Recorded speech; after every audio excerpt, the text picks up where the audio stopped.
Hey guys, how are you doing tonight? Uh, Thanks for stopping by. Today, I just want to talk a little bit about stress. There's been a lot of things happening in today's world, and we're constantly being bombarded with the stressors. You know, the economy, paying bills, having a job, the kids. Whatever it is. It's like our society is living in a perpetual state of stress. And I was doing some reading this morning and I came across, an older field that's getting kind of revisited called epigenetics, which is, in case you don't know, just the way our genes express themselves. And there's been a lot of studies done, especially in the last 10 years, about specifically with stress and how it activates certain genes. And they're finding, and this is mostly in mice, they're finding that a lot of mental health um, stressors are being passed along generationally, whether it's through the dad or through the mom. And I think that's really fascinating because, like, we all know that, like, stress kills, right? Like, doctors have been preaching that to us for a long time, heart disease and things like that. And to, like, see how, like, just like, our inability to regulate our stressors and constantly be in an on state changes our DNA. Now, like, further studies need to be done in the human with humans to, like, really get a good glimpse of it, but like in mice they found that, like, things like depression and PTSD are, like, passed along. And I think that's, like, really wild to think of, like, as we grow up and as we are, like, going down our own wellness paths, to, like, understand that, like, we're not just fighting the stressors that we experience, but, like, stressors our parents have experienced.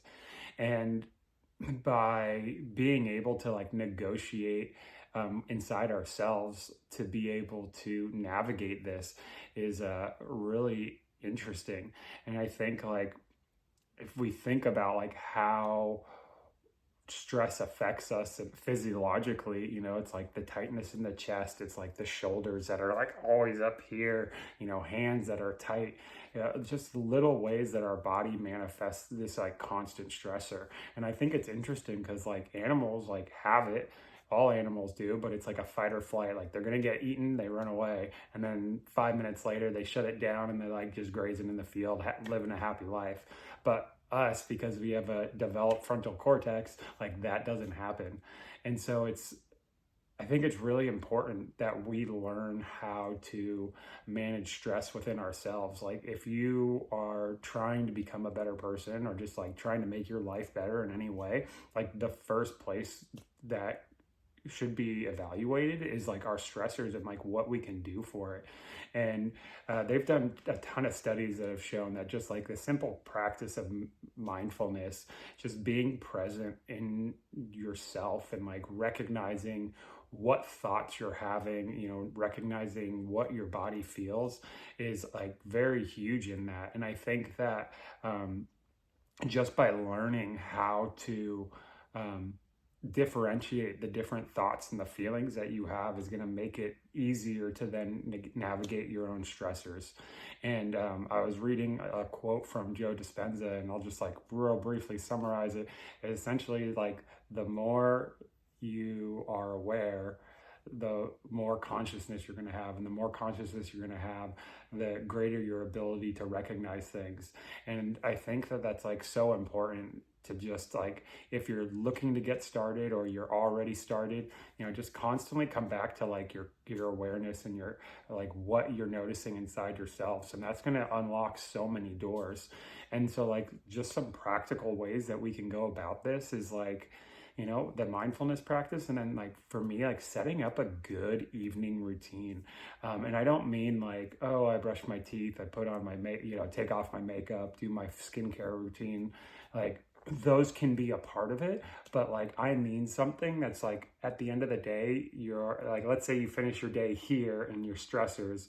So, like, what can we do to end it, like, here?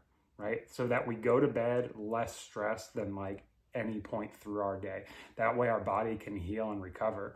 And I think it's important because it allows you to end the day strongly. And then as your body heals in its sleep cycle, then when you wake up the next morning, you're not nearly as stressed. And if you continue to do this over the span of months, years, you're going to notice that your overall well-being is going to improve because you're actively fighting stress.